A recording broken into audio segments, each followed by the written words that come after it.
Hello, and welcome to Storytime with Orwell. Tonight, we will be reading from the Brothers Grimm, the story,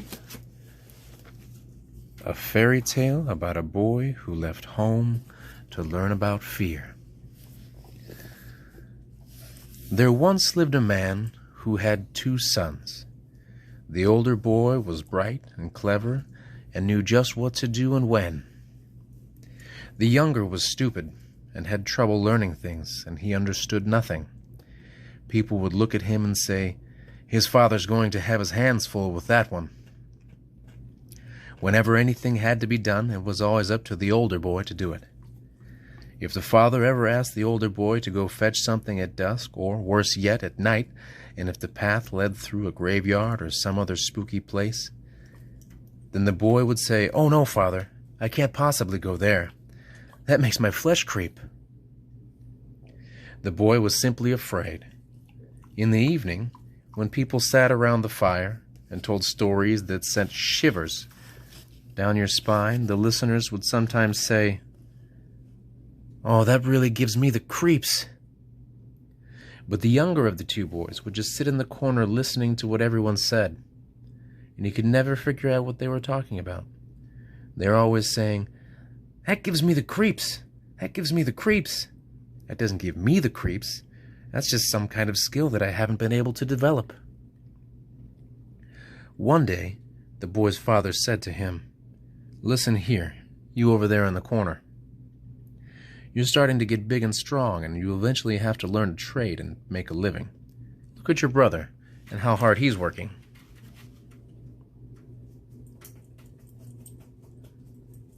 As for you, talking to you just seems to be a lost cause."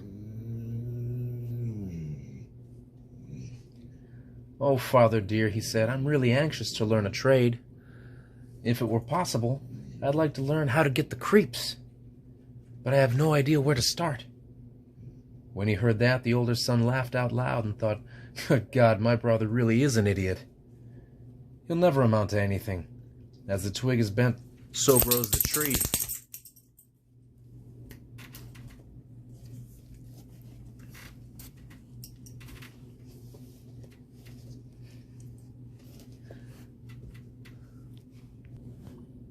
Hello, and welcome to Storytime with Orwell.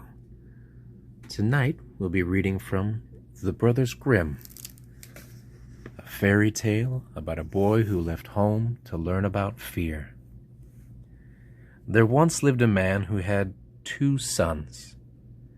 The older boy was bright and clever and knew just what to do and when. The younger was stupid and had trouble learning things, and he understood nothing. People would look at him and say, "His father's going to have his hands full with that one." Whenever anything had to be done, it was always up to the older boy to do it.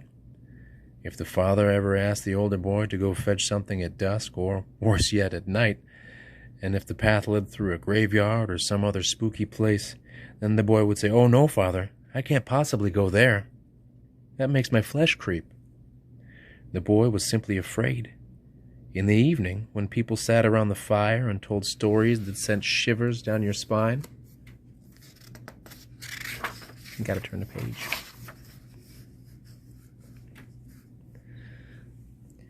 The listeners would sometimes say, "Oh, that really gives me the creeps." But the younger of the 2 would just sit in the corner listening to what everyone would say, and he could never figure out what they were talking about. They're always saying, "That gives me the creeps. That gives me the creeps." That doesn't give me the creeps. That's just some kind of skill that I haven't been able to develop. One day, the boy's father said to him, "Listen here, you over there in the corner. You're starting to get big and strong, and you'll eventually have to learn a trade and make a living. Look at your brother and how hard he's working. As for you, talking to you just seems to be a lost cause." "Oh, father dear," he said, "I'm really anxious to learn a trade. If it were possible, I'd like to learn how to get the creeps. But I have no idea where to start." When he heard that, The older son laughed out loud and thought, "Good God, my brother really is an idiot.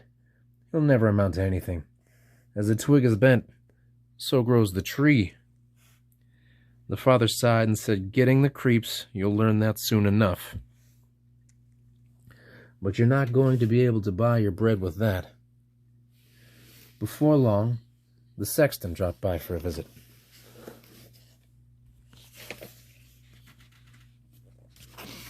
And the boy's father started complaining to him about the problems he was having with his son, who didn't know anything and was incapable of learning anything.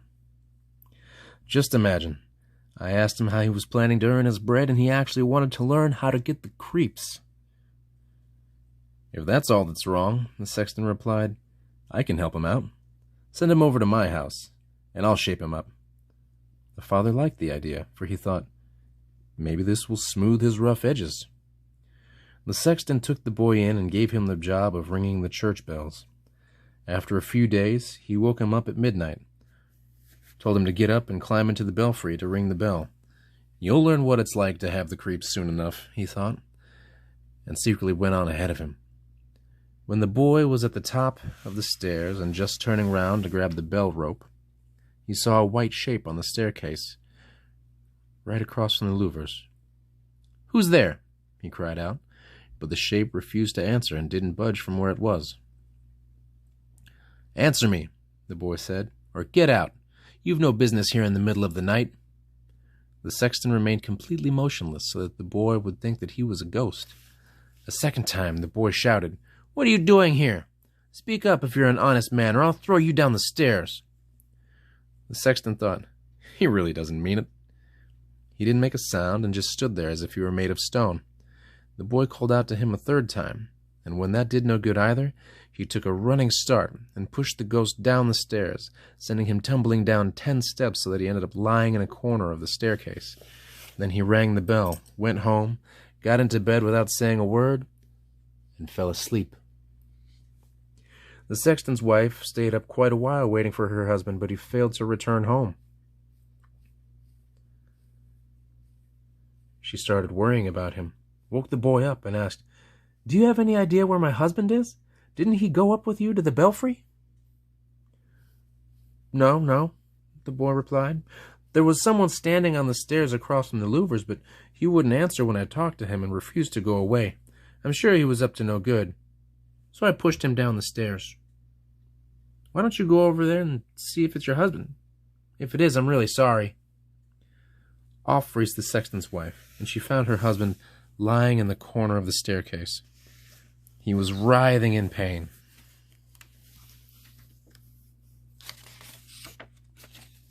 Had to turn the page. And it turned out he had broken a leg. She took her husband downstairs and then went running to the boy's father, hollering, "Your son has caused a really bad accident. He threw my husband down the stairs and now his leg is broken. Get that good-for-nothing out of our house." The father was horror-stricken and went running over to give the boy a piece of his mind. "What kinds of wicked things have you been doing? The devil must have put you up to it." "Father," he replied, "just listen to me. I didn't do anything wrong. The sexton was standing there late at night like someone who was up to no good. I didn't know who it was, and I warned him 3 times to say something or to go away." The father said to him, "You're nothing but trouble. Just get out of my sight. I don't want to have you around anymore." "All right, father," he said. "That's fine. But let's just wait until morning. Then I'll go out and learn about how to get the creeps. At least I'll have a way to make a living." "Learn whatever you want," his father said. "It's all the same to me. Here are $50. Go off and do whatever you want out in the world, but don't tell anyone where you're from or who your father is. I'm ashamed of you." "Yes, father, as you wish," he said. "If that's what you want, you can count on me." Now at daybreak, the boy put the $50 in his pocket, went out to the main road, and kept mumbling to himself, "If only I could get the creeps! If only I could get the creeps!" A man joined him on the road and heard the words he kept repeating. When they had walked for a while, they came within the sight of the gallows. And the man said to him, "If you look over at that tree, you'll see a place where 7 men celebrated their wedding with the rope-maker's daughter. Now they're learning how to fly. Sit down beneath the tree and wait until nightfall. Believe me, you'll learn how to get the creeps." "If that's all there is to it," said the boy, "then I'll manage very well. I'll learn how to get the creeps that quickly you can come back tomorrow and have my $50. The boy walked over to the gallows, sat down beneath them, and waited for night to fall. Since it was cold, he decided to start a fire. But around midnight, the wind was blowing so fiercely that he couldn't get warm, even though the fire was burning. When the wind started buffering, the men started hanging so that they were hitting against each other. He thought, "If you're freezing down here by the fire, the guys hanging up there must be really cold." And since he was a compassionate soul, he got a ladder, climbed up, untied them one after another, and brought all 7 down. Then he blew on the embers, stoked the fire, and set the men all around so that they could get warm. But they all just sat there and didn't stir, even when flames started licking their clothes. The boy said, "Be careful, I'll string you up again." The dead men didn't pay attention, remained silent, and let their rags go on burning. Then the boy got really mad and said, "If you don't listen to me, then I can't help you at all. I'm not going to go up in flames with you." And he hung them back up one by one. Then he sat down by the fire and fell asleep. The next day, the traveler came for his $50 and said, "Well then, did you learn how to get the creeps?" "Not at all," he said. "How could I have learned it? The guys over there refused to open their mouths, and they were so stupid that they even let the old rags on their backs catch fire." And so the man realized he wasn't going to get $50 that day, and he left saying to himself, "I've never met anyone like that in my whole life." The boy, too, went his way, and he started talking to himself again. "Oh, if I could just learn to get the creeps. If I could just learn to get the creeps." The wagoner, walking along behind him, heard what he was saying and asked, "Who are you?" The boy answered, "I don't know." The wagoner then asked, "Where are you from?" "I don't know." "Who is your father?" "I'm not allowed to tell you." "Why are you always mumbling to yourself?" "Oh," said the boy, "I keep wishing that I could learn how to get the creeps, but no one seems to be able to teach me." "Stop talking like a fool," the wagoner said. "Come along with me, and let me find you a place to stay." The boy went with the wagoner, and in the evening they arrived at an inn where they could spend the night. As they were stepping into the main room, the boy declared, "If I could just learn how to get the creeps. If I could just learn how to get the creeps." The innkeeper heard what he was saying and started laughing. He said, "If that's really all you want, it can be arranged." "Just stop it," the innkeeper's wife said.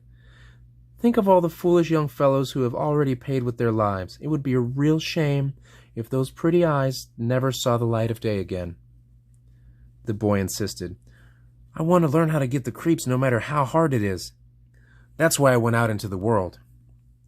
He refused to give the innkeeper a moment's peace until the man told him all about a haunted castle that was not very far away. He could learn how to get the creeps just by spending 3 nights there. The king of the land had promised his daughter's hand to anyone who dared stay there for 3 nights. She was the most beautiful maiden that the sun had ever shone down on. In the castle there were hidden great treasures guarded by evil spirits. These treasures could be set free, and they were enough to make a poor man richer than he could imagine. Many a man had gone in there, but no one had come back out again. The next day, the boy appeared before the king and said, "If you are willing, I would like to spend 3 nights in the haunted castle."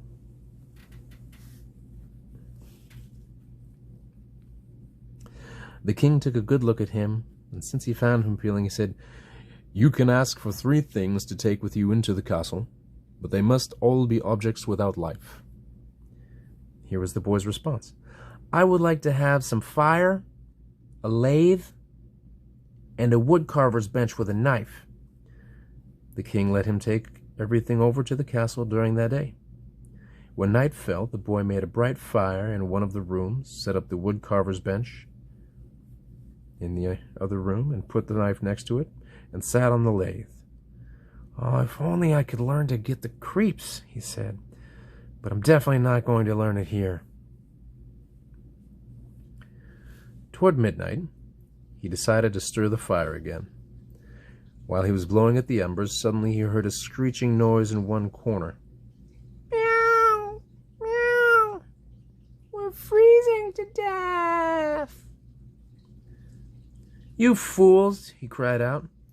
"Why are you screeching like that? If you're cold, come sit down by the fire and warm up here."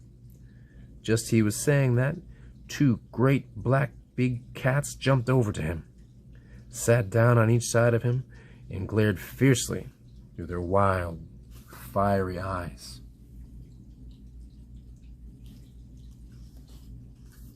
After a while, when they had warmed themselves up, they said to him, "Well, old pal, how about a hand of cards?" "Why not?" he replied. "But first, show me your paws." They put their paws out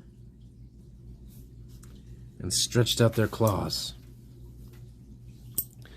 "Goodness," he said, "your nails are way too long. Hold on a minute, I'll trim them for you." And he picked up the cats, each by the scruff of their neck, put them on the carver's bench, and placed their paws in the vise. "Now that I've seen your claws, I don't feel like playing cards anymore." And he killed the two of them and threw them into the lake. No sooner had he gotten rid of those two than he sat down by the fire again, and suddenly, out of every nook and cranny of the castle, black cats and black dogs on red-hot chains started appearing, so many that he couldn't possibly get away. They were making a horrible racket, trampling on his fire, tearing it apart, and trying to put it out. He tolerated it for a while, then became so irritated that he grabbed his knife and lashed out at them, shouting, "Get out of here, you rascals!" Some of them ran away, and the others he killed and threw into the pond.